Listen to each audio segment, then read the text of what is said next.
106.5. 9:36. Bueno, José, como te tiene que ir, entonces puedes hacer José, un rompimos los récords. y después continuamos, Oli. Somos Porque fuimos tendencia. José tiene... pero una ven cosa acá, fuera no, de... no. Oye, todo se rompió, mi hermano. Todos los récords históricos.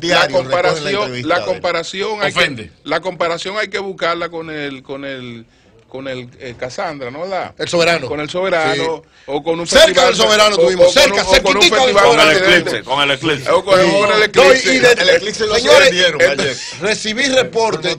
Esta comparecencia de la radio en todo el mundo y de la televisión también. Señores, espérate, José, porque es que lo de Trump no tiene madre. Ustedes recuerdan el programa de ayer, nosotros hablando de cómo la gente tiene que cuidar la vista. Que por favor, que el tigre salió del despacho sin nadie. Yo digo, mami, ven acá, mija, ven, vamos a ver. Yo posteé el video, no fue así, mire. ¿Salió o no salió? Sí, ok, vamos para que aproveche como te tiene que decir. Él sale al balcón con su hijo y su esposa. Ven acá, mija. Los tres se ponen los lentes. Sí, ahora, luego, se lo quita. Ellos ya dejan de ver el video, de ver el eclipse, los tres. Ajá. Ni su hijo ni su esposa vuelven a mirar hacia arriba y él mira hacia arriba. Sí, pero es después que ya ellos han cumplido con el procedimiento de los lentes, ¿me explico? Sí. Entonces el riesgo de eso es, según los expertos, que la retina no se protege. Claro. Como el sol está eclipsado, la retina no activa el mecanismo de defensa, de protegerse. Sí. Y ahí entran los rayos. Él nunca debió hacer eso. Gracias. Eso, pero en realidad, en principio, él cumplió. No, en principio sí, pero después se burló. Pero Trump es un fake news en contra de él. Bueno, bien, mire, perfecto. Señores. Viene. Hipólito, usted puede tener diferencias políticas, pero en términos personales, brillante. Hipólito es una persona muy afable y se gana a cualquiera porque realmente esa franqueza que él proyecta en los medios es así.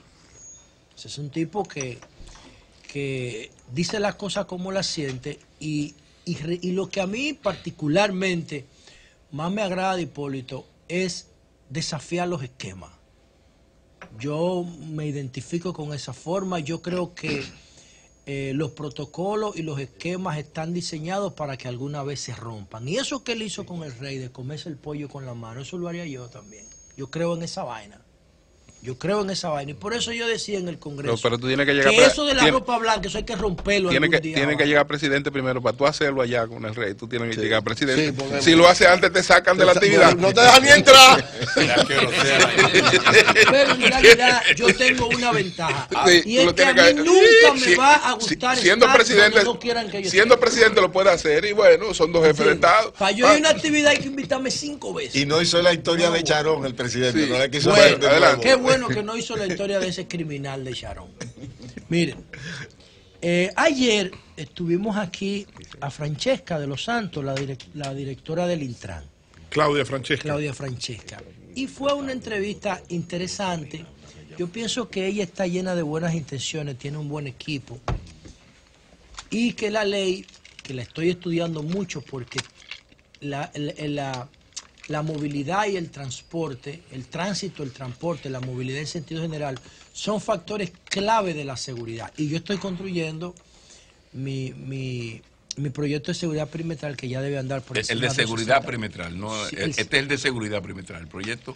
Sí, yo estoy diseñando un sistema de seguridad para que integre los capítulos de seguridad de diferentes áreas del país. Y el transporte es clave para eso, clave. Y entonces yo le hice una pregunta a ella de control para saber si estábamos amenazando el paradigma viejo del transporte con el Intran y la nueva ley.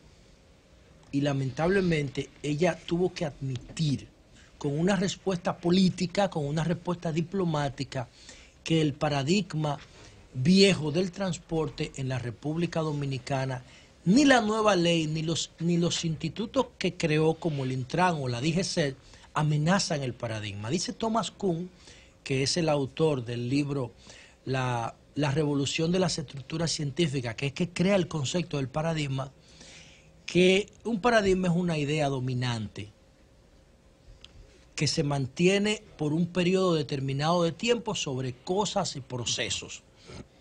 Entonces, nosotros tenemos un grupo de ideas dominantes sobre los principales procesos en la República Dominicana.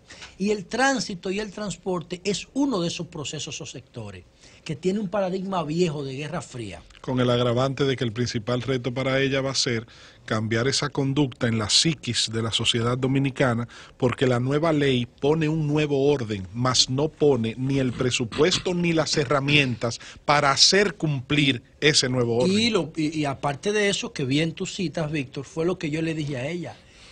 En el diagnóstico de seguridad que yo tengo elaborado, la corrupción es uno de los principales problemas. La corrupción, entonces si el Intran no aborda el tema de la corrupción, no va a poder resolver el problema del tránsito. Porque hay un problema subyacente ahí de corrupción y de debilidad institucional. Entonces cuando yo le pregunté a ella, enfocándome en el viejo paradigma, ¿un AMET le podrá aplicar la ley a un coronel?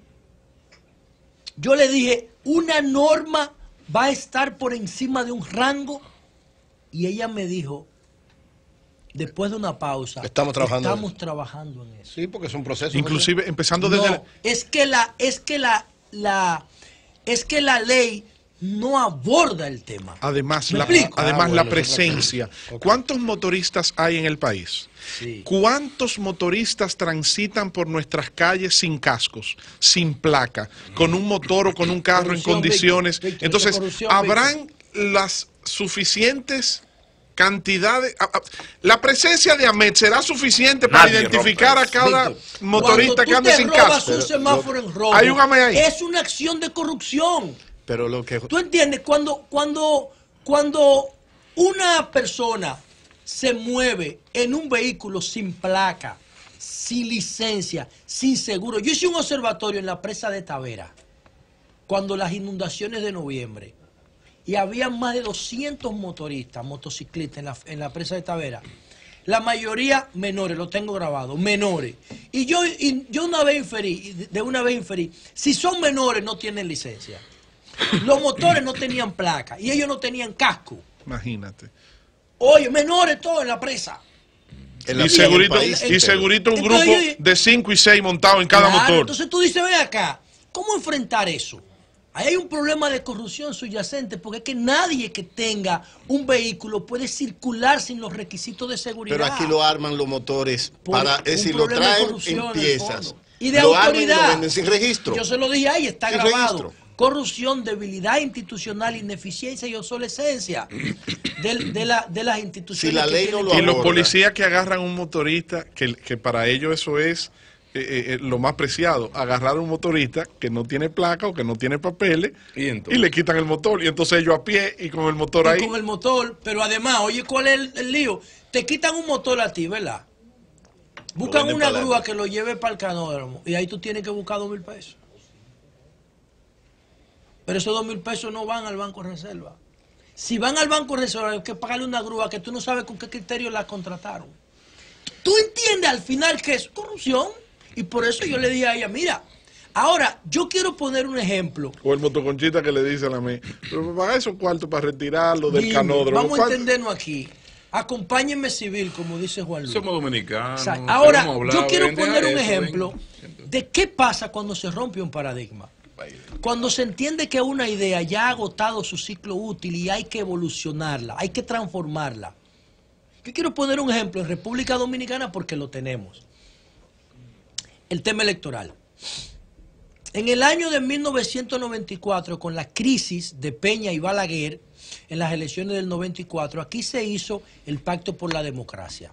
Y el Pacto por la Democracia amenazó 2 paradigmas. Produjo una reforma constitucional que le redujo el periodo a Balaguer y produjo una reforma electoral. A partir del Pacto por la Democracia se redefinió el modelo electoral dominicano y se cambió el paradigma. Y montamos una junta, ¿cómo se llamaba el presidente de la junta? En el 94. César Estrella Sadala. No, fue en el 96. En el 94 fue García Lizardo. No, las primeras elecciones que surgen después del pacto. César Estrella Sadala. César Estrella Sadala. Pónganme ese dato ahí. Se cambia el paradigma y se dice, no, a partir de ahora la Junta tiene que ser creíble. tiene que tener autoridad, la gente tiene que confiar en los árbitros del proceso. Y se montó una junta resultado del Pacto por la Democracia para las elecciones del 96. También se amenazó el paradigma de la justicia. El paradigma de la justicia dijo, no, vamos a crear un Consejo Nacional de la Magistratura y vamos a montar un Poder Judicial nuevo. Se dejó lo viejo atrás. Ahí cada rato yo veía que se morían jueces dentro de la misma Suprema Corte. Se decía que las sentencias se redactaban en las oficinas de los abogados. Y los jueces eran designados por el Senado. Entonces, ¿qué sucede? Esos dos paradigmas que surgen después del 94, el de la justicia y el de la Junta se consolidó. El de la justicia no tanto, aunque se montó la Suprema, luego hicimos el tribunal, etcétera. Todavía hay un proceso que adolece de fiscalización y por eso vemos los brotes de escándalos como el de Aguilda Reyes y el socio de ella, Valera, que tenían una estructura montada de corrupción judicial en la misma Suprema Corte de Justicia, vendiendo sentencias y comprando jueces, desde el año 2006-2007 por ahí. Y el Estado fue incapaz de darse cuenta de eso, como fue incapaz de darse cuenta de Odebrecht, porque la fiscalización es muy débil o inexistente. Pero en el caso del electoral, no. Yo creo que el caso electoral es el único caso en la República Dominicana donde nosotros rompimos el paradigma. ¿Y cuál es el resultado? ¿Por qué les decía que me pusieran ese tema ahí? Porque de 1996 para acá, en República Dominicana, no hay fraude electoral. Hay irregularidades, como en todos los países del mundo, pero fraudes estructurales no. Ya no se va la luz en medio del conteo. Ya no hay un cardenal que diga, debajo de esta sotana hay un hombre contando los votos observados. Hay credibilidad en el proceso electoral, independientemente de que un escáner no funcione, etcétera, y que haya que contar manualmente. Hay confianza. Y así lo dicen todos los informes de observadores de todas las elecciones después del 94. Entonces, miren ustedes qué pasa cuando cambiamos el paradigma. Entonces, el único paradigma que aquí se ha cambiado institucionalmente de 1990 para acá, que es cuando tenemos la sociedad nueva, es el electoral. Y miren ahí los resultados. En términos de elecciones, porque la reforma de la cédula inteligente está pendiente todavía. Ahí no nos hemos atrevido. Ahora, ¿por qué digo esto? Porque nosotros tenemos que cambiar el paradigma en materia de tránsito y transporte. Y tenemos que cambiar, seguir desafiando y revisando otros paradigmas. Los que no aguanten el filtro del siglo XXI, tenemos que dejarlo atrás y abandonarlo. Y redefinirlo. Y redefinirlo en función de los valores del siglo XXI, que son valores de eficiencia, que son valores de transparencia, que son valores de tecnología, para poder nosotros tener autoridad sobre los procesos que dirigimos. Y por eso yo le decía a Claudia Francesca ayer, ¿un AME podrá detener a un coronel? Bueno, no lo va a poder detener. ¿Por qué no lo va a poder detener? Y aquí viene el problema, el nudo gordiano. Porque en la ley de tránsito y transporte dice que la DGCET es una dependencia de la policía. Y como es una dependencia de la policía, los militares y los policías no están entrenados para respetar la ley, están entrenados para respetar órdenes. En el modelo de la Guerra Fría, en el modelo determinado por las dictaduras y por la Guerra Fría, los militares reciben órdenes independientemente de que esas órdenes estén por encima de la norma, por encima de la ley. Y como la DGCET es una dependencia de la Policía Nacional, el agente de AMET que se atreva a detener un militar o un funcionario público por una violación de tránsito va a tener problemas personales. Él va a tener problemas personales. Entonces, ese AME va a poner en una balanza, ¿qué hago? ¿Me la juego cumpliendo la norma frente a una estructura del poder vertical que no me va a respaldar, o permito que el oficial de mayor rango que yo haga lo que le dé su gana. Y ahí está el problema de no cambiar el paradigma. Una legislación tan maravillosa, pero que cuando llegó el momento, cuando llegó el punto de hacer la transformación, prefirió darle la vuelta, bordearla en vez de enfrentarla.